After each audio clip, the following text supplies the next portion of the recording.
বৈশ্বিক জ্বালানি উৎপাদকদের সংগঠন ওপেক ছাড়ার সিদ্ধান্ত নিল সংযুক্ত আরব আমিরাত। কোটা নিয়ে সৌদি আরবের সাথে দীর্ঘদিনের দ্বন্দ্ব, অর্থনৈতিক স্বার্থ ও কৌশলগত রাজনীতির কারণে এমন সিদ্ধান্ত নিয়েছে দেশটি।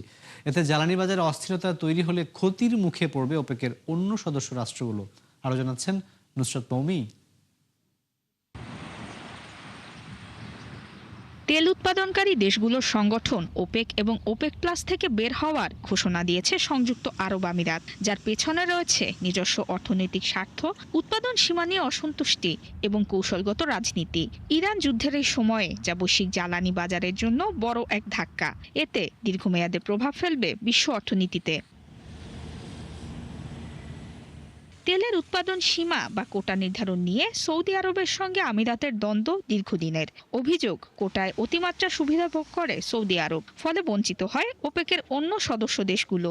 তথ্যমতে দৈনিক 40 লাখ ব্যারেল উৎপাদন সক্ষমতা নিয়ে জোটের দেশগুলোর মধ্যে দ্বিতীয় অবস্থানে আরব আমিরাত। আগামী বছরে এর সক্ষমতা ছাড়াতে পারে 50 লাখ ব্যারেল, অথচ কোটা মেনে দেশটিকে উৎপাদন করতে হয় 35 লাখ ব্যারেল, যা দীর্ঘমেয়াদে ক্ষতির মুখে ফেলছে দেশটির অর্থনীতিকে। মূলত চাহিদা অনুযায়ী উৎপাদন নিয়ন্ত্রণ করে দাম স্থিতিশীল রাখাই ওপেকের প্রধান উদ্দেশ্য। শক্তিশালী একটি সদস্য দেশ বের হওয়ায় এই নিয়ন্ত্রণ কিছুটা দুর্বল হয়ে যাবে।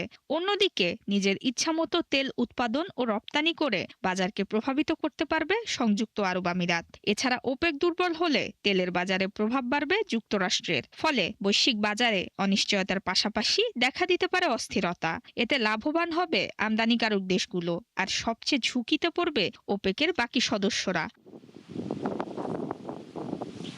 অন্যদিকে ইরান যুদ্ধে ২,৫০০ ড্রোন ও ক্ষেপণাস্ত্র হামলার শিকার হয় আমিরাত। এ সময় পাল্টা হামলায় সৌদিকে পাশে চায় দেশটি, কিন্তু বড় ক্ষতির আশঙ্কায় রাজি হয়নি রিয়াদ। ফলে জোট ছাড়ার শর্তে ওপেক বিরোধী যুক্তরাষ্ট্রের কাছ থেকে নিরাপত্তা ও বিনিয়োগ আশা করছে আবুধাবি।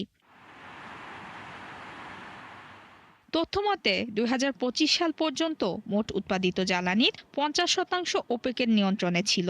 সংযুক্ত আরব আমিরাত জোট ছাড়ায় যা নেমে আসবে ৪৫%। নুসরাত মৌমি, ৭১।